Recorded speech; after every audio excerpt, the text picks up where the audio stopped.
Hello YouTube, it's Lion here with Hobbies of Man once again, and today we are doing another manga review. Now today we are going to be reviewing Gantz Omnibus 3, which is really fun. Gantz is always a treat to read, and it's always so enjoyable. Now, of course, Gantz is written by Hiroya of Gantz fame, and of course of Inuyashiki fame, and of course also Gigant, which I'm going to be reviewing tomorrow, I guess. Assuming this comes out during the last week of May. And yeah, it's published by Dark Horse, as you guys can see right there, in these kind of really fat but really short 3-in-1s, which are actually not that bad quality-wise. You can read pretty comfortably while opening this pretty, harshly, and nothing happens to it. The spines don't crack. And yeah, really good stuff there. Now, the demographic here is seinen. This is very much definitely an adult title, as you guys can see right there. It has a parental advisory sticker because there's a lot of boobies. And the genres here are sci-fi, and that's basically it. I mean, I really even can't tell you what type of sci-fi. Given that the military is not really involved, it's not really military sci-fi. There's aliens, but it's not really like, I don't know. It's just an action thriller type of series that happens to have sci-fi as like the main plot point. And adaptations-wise, this does have an anime, which is a kind of really interesting one. However, the anime only covers up to like the what's it called, the arc that finishes in this volume, which is the temple arc thing. I don't know, like they fight the Hindu statues. And then there's another arc that starts here that isn't covered in the anime. So, yeah. Now, the premise here is basically they finish the battle at the temple, right? It's continuing, and it's immensely tough, and there's a huge fallout situation that happens where, like, the ranks of the team are decimated in a very kind of, like, concerning, like, holy shit, this was horrifying kind of way, which is really badass, but also kind of, like, really sad. And, we deal with Kay trying to figure out what the hell is going to happen to him now that, people are dead, right? And yeah, it basically begins a new arc that kind of deals with that, and also kind of provides new developments that could mean the Gantz sphere is revealed to the general public, which could be really bad because if I remember correctly, at the beginning of the series, talking about the Gantz ball is bad. It's like you can die if you talk about it. So yeah, pretty interesting stuff there. Now, this is going to be a really short review because, as always, Hiroya is just really focused on the action, and plotline wise, there really isn't that much that develops very often across like a few volumes. So it's going to be kind of low on talking points like that, but I'll try my best to do a good job with it. So plotline wise, good as always. It's fast paced as hell. It's a full throttle action series. Just like every other time that I've reviewed Gantz on the channel, it's just crazy. It doesn't let up, and it just continues and continues and continues.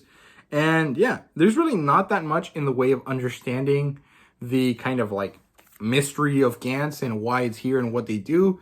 I mean, we kind of generally know the idea already. I mean, there's aliens. The Gantz ball recruits people that have already died, allows them to relive their life or continue living their life in exchange for working for the Gantz ball, and they can collect points.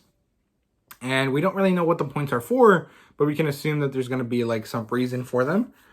And yeah, people fight aliens. People die really often because the aliens are super hella tough. And the people that are working for the Gantz ball don't really know how to use their suits and their weapons, which is kind of interesting. And it doesn't really seem very beneficial or very, smart to do it this way. But it might be because the Gantz ball is just kind of bored, and so they're just kind of looking for stuff to do, and maybe they're just like a really sadistic kind of shitty entity. So yeah. However, there's a lot of character development and a lot of character-based plotline stuff. Like, we get to see Kay being a horrible shit dude, like always, but we get to see that he just is like realizing that, hey, this is horrifying. This is bad. Like, I am not a good person. And I don't think he really cares about being a good person, but he's realizing that, like, there's a lot of problems with the type of lifestyle that he lives and the fact that he ignores everyone around him. beyond just like generally, what's it called, acting friendly with them or just having people to talk to.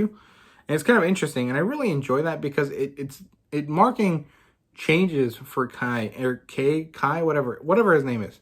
And I like that, and it's useful, and the whole new arc kind of changes the focus of the story from fighting aliens to having this kind of like mystery plot type of thing going on, which I like a lot. Hiroka's really good at writing, but like he's not that good at like explaining things, so it's kind of interesting how that kind of works. But yeah, characters wise, good. There's some meaningful developments with Kei, like I said, and the shit at the temple was horrifying. It was super tough, and holy shit, like it just really affected Kai. And if you had a lot of favorite characters, you're gonna have to find new ones because holy crap, it's a mess, man. It was crazy. It was really, really good though. I really enjoyed the whole situation. It was super interesting, and it just kind of like really impactful.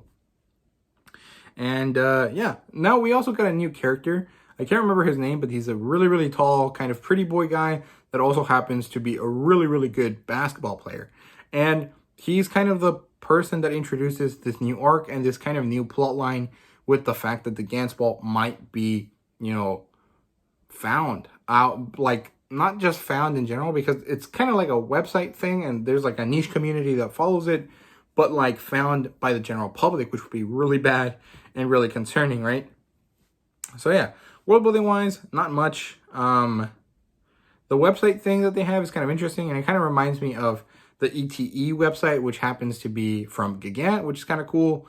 There's a lot of crossover and kind of like similarities between all of the series that I've read by Hiroya, which is kind of interesting, and I kind of like it, but it's also kind of like, I don't know.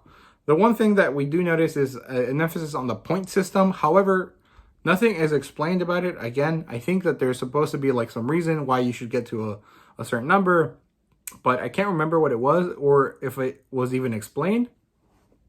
Either way, it doesn't really matter that much, but we do see that Kei's points drop back down to 0 for failing a mission, which is kind of interesting. Now, art-wise, it's killer as always. It's so good. Hiroya and his team do really good stuff with the 3D modeling that they use. And yeah, overall, very, very nice. Yeah, fanservice-wise, there's so much, just like always. I mean, what do you expect? This guy really likes titties, and there's a lot of them across the series. Most of the time, though, in this volume at least, or in this omnibus at least, that was mostly in the cover pages for each chapter. It wasn't really part of the story itself, but, you know, there was a few kind of like crude jokes and stuff like that. So fan service is huge in this series. If you haven't liked it in the first 2 volumes, you're not going to like it in this one. So, yeah. Rating, 4 out of 5. As good as always, but there's really nothing crazy happening just yet that really makes me love this series. It's just like a really, really good one that I'm really enjoying, but that I haven't gotten to the point where I just like love it, which is kind of interesting. But yeah, that's basically, I recommend it if you enjoyed the first 2 volumes or the first 6 volumes. And similar titles, I finally have one, it's Gigant, but that's because it's written by the same guy, so it's really not that fair to kind of compare it like that. But that's all I can come up with. So yeah, thank you guys so much for watching. I really do hope you guys enjoyed it. And if you did, please leave a like, subscribe, and comment down below. Let me know what you thought. Thank you guys so much for watching once again. See you guys later.